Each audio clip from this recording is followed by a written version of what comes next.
Assalamualaikum warahmatullahi wabarakatuh, Buya. Waalaikumsalam warahmatullahi wabarakatuh. Langsung saja, Buya. Semoga Ya, Buya dan Umi serta keluarga semua sehat, sehat walafiat. amin, amin. Pertanyaan saya seperti ini, Buya. Bagaimana sikap seorang murid ketika melihat gurunya menjadi bahan olok-olokan banyak orang akibat informasi yang mereka dapatkan tidak sesuai dan sebenarnya mereka tidak ketahui. Mereka mengolok-olok hanya karena mendapat informasi yang tidak lengkap.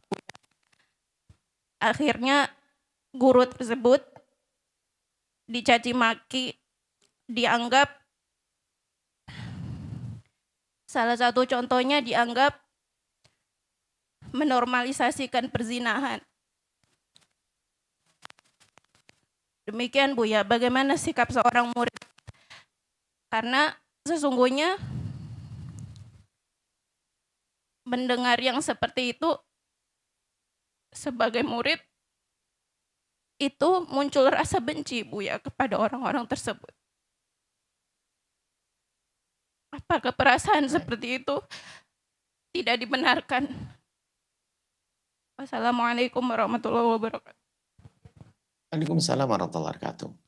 Jika ada seorang guru mungkin yang sangat dicintai oleh seorang murid, kemudian ada informasi-informasi yang salah tentang guru tersebut, ya mungkin disebut fitnah dan sebagainya. Ya, kalau ingin membela seorang guru, tentunya dengan ilmumu juga. Bukan dengan emosi, dengan caci maki dan olok-olokan. Nah, kadang ada sebagian orang, murid membela gurunya, tapi dengan kebodohan juga. Justru tidak menjadikan lebih baik. Adapun perasaan marah, itu sadar, wajar. Mungkin seorang guru dia tidak marah. Seorang guru tidak marah karena dia mengerti. Mungkin guru Anda atau mungkin siapapun itu mengerti bahwasanya urusannya dengan Allah. Karena setiap ada sesuatu yang Allah timpakan fitnah atau apapun, asalkan dia adalah memang dalam kebenaran, itu hanya akan menjadi sebab diangkat derajatnya oleh Allah. Akan diberi Allah sesuatu yang dahsyat, yang tidak pernah diduga-duga sebelumnya. Tapi kita, kalau menemukan guru kita misalnya, ada orang yang menghujat misalnya, dengan bohong, dengan dusta, dengan fitnah, dan seterusnya, maka kita kalau ingin membela tentunya dengan ilmu, bukan dengan ngawur juga, hanya dengan emosi, marah, dan seterusnya. Yang pertama justru doakan orang-orang semacam itu supaya punya keinsyafan. Sebab dalam kaidah dalam dunia menjelaskan itu begini, kalau orang sudah mencintai nggak pakai keterangan pun dia akan nggak pakai penjelasan sudah paham. Tapi kalau orang pada dasarnya ada kebencian, biarpun dijelaskan tetap saja tidak paham, kan begitu. Jadi Anda doakan orang-orang yang membenci dengan doa kebaikan. Jika ada kesempatan menjelaskan saja dengan penjelasan yang tanpa ada emosi, tanpa ada caci maki. Kalau Anda membenci, sebetulnya bukan benci orangnya, ya, membenci sesuatu ketidakbaikan dan itu sah. Misalnya Anda menjadi benci dengan perbuatan orang tersebut, perbuatannya. Bukan, itu karena kebatilan. Menfitnah kan kebatilan. Anda membenci perbuatannya iya, tapi tidak perlu membenci orangnya. Sehingga tumpangi dengan banjatan-banjatan doa kebaikan. Dan seperti itu. Ya, tapi kita ke atas dah. Baginda Nabi di saat dicaci dan sebagainya, beliau adalah diam. Beliau menganggap itu adalah nggak terlalu berat. Tapi kita sebagai umat harus dong punya kecemburuan. Guru kita mungkin dicaci sama orang, dia diam. Karena memang dia mengerti bahwasanya dia bukan pengen disanjung manusia. Dia ingin disanjung oleh Allah. Nah, belum lagi memang untuk pengangkatan derajat yang demikian itu. Tapi kita sebagai murid tentu ada kecemburuan. Kalau kita bisa menjelaskan dengan cara yang baik, santun, atau mungkin ya di samping mendoakan ya, ini paling penting, mendoakan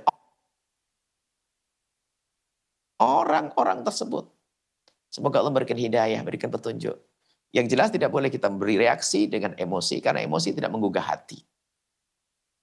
Dan yang menggerakkan hati mereka adalah Allah.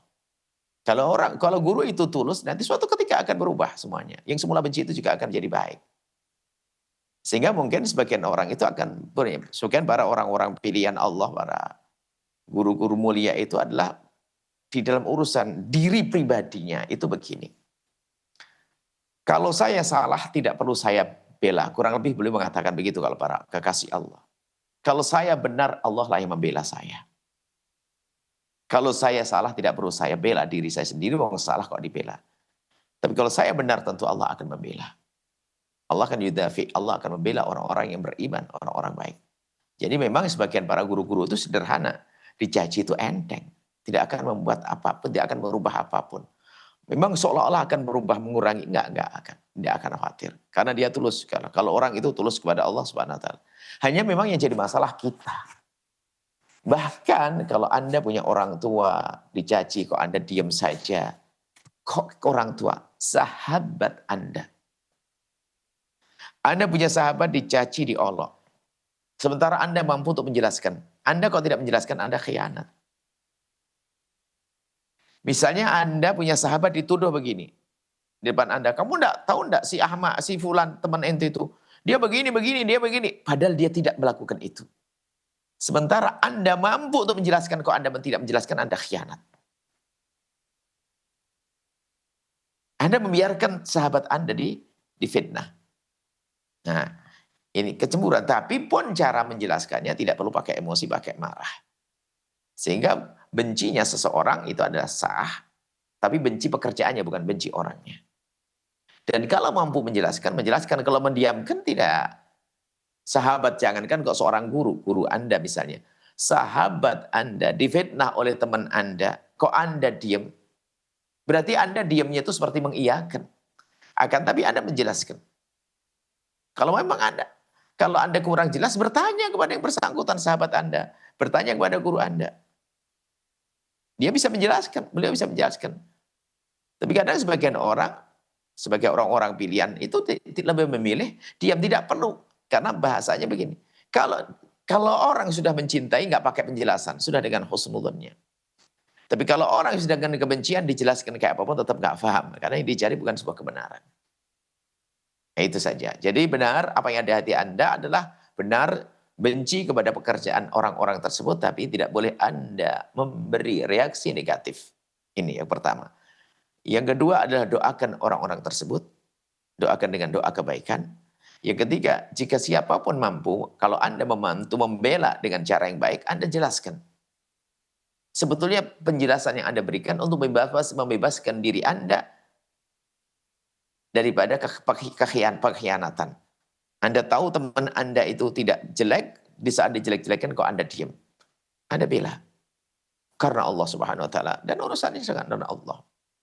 Urusannya dengan Allah Subhanahu wa taala. Baik. Semoga ini termasuk bentuk kecemburuan Anda. Kalau Anda punya guru semacam itu, hati Anda hati yang baik. Hati mencintai guru adalah penting, mahal sekali. Hati yang penuh cinta pada guru. Semoga Allah Subhanahu wa taala menambahkan kecintaan di hati kita pada guru-guru kita. Sehingga kitalah yang akan membela mereka, menjaga mereka, memuliakan mereka, dan mengikuti mereka. Wallahu a'lam bishawab.